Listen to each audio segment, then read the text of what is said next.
25절에서 27절 말씀 같이 한번 보겠습니다. 밤 사경에 예수께서 바다 위로 걸어서 제자들에게 오시니 제자들이 그가 바다 위로 걸어오심을 보고 놀라 유령이라 하며 무서워하여 소리 지르거늘 예수께서 즉시 이르시되 안심하라 나니 두려워하지 말라. 여러분, 한 유명한 기독교 심리학자에 의하면 크리스천들이 삶의 큰 일을 당할 때, 정말 어떤 큰 일을 당할 때 잃어버리는 것이 세 가지가 있다고 합니다. 근데 그 첫 번째가 판단력이 흐려진다고 합니다.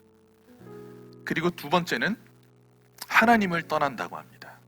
그리고 마지막으로 그 두려움으로 인해 의욕을 상실한다고 말합니다. 불과 몇 시간 전만 해도 제자들은 예수님과 같이 있었죠. 정말 엄청난 기적을 목격을 했습니다.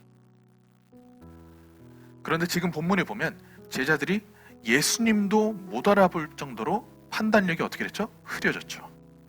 지금 내 눈에 예수님이 보고 있어도 예수님이 눈에 들어오고 있지가 않은 거예요. 지금 당장 파손되는 나의 배, 지금 몰려오는 이 풍랑, 이것밖에 눈에 들어오지가 않는 겁니다. 왜냐하면 제자들은 오병이었대도 사건을 통해 예수님을 바라봤지 예수님을 본질로 바라보지 않았기 때문에 그래요. 그래서 어떻게 됐습니까? 오병이어의 사건, 그 빵이 없어짐과 동시에 예수님도 사라져버린 겁니다. 그리고 지금 나의 상황만 남은 거죠. 27절에 안심하라라고 한글에서 번역이 되어 있습니다. 하지만 정말 자세히 보면 사실 이건 틀린 번역입니다. 원어로 보면 달세이테라는 단어인데요. 이 달세이테라는 단어는 안심하라가 아니라 담대하라, 용기를 내라라는 단어입니다. 주님이 계시니까 마음을 굳게 가지라는 말씀입니다.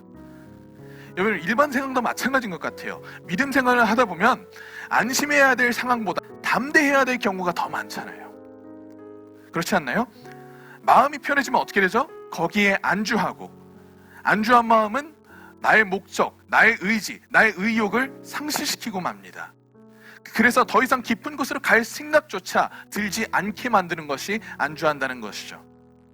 하나님께서 여호수아에게 여리고에 들어갈 때 어떻게 말씀하셨죠? 안심하라라고 하셨나요? 아니요. 강하고 담대하라.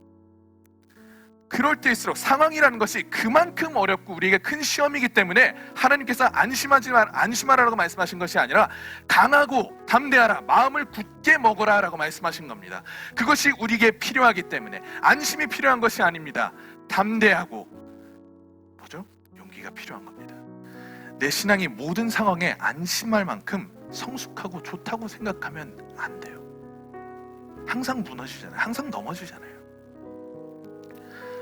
안주하려는 신앙은 반드시 무너집니다. 안주하려고 하는 순간 그때부터 내리막길입니다. 그러니 항상 뭐 해야 됩니까? 담대하라. 성화를 위해 달리고 그리고 주님이 부르시는 그 영화롭게 되는 그 날까지 주님, 저는 그냥 이 배에 있겠습니다. 이것이 아니라 주님, 저는 그냥 이 배에 앉아서 그냥 안주하겠습니다. 그것이 아니라 날세이테, 담대하라, 용기를 내라. 분명히 우리가 항상 어떤 상황 가운데도 담대해야 할 줄로 믿습니다.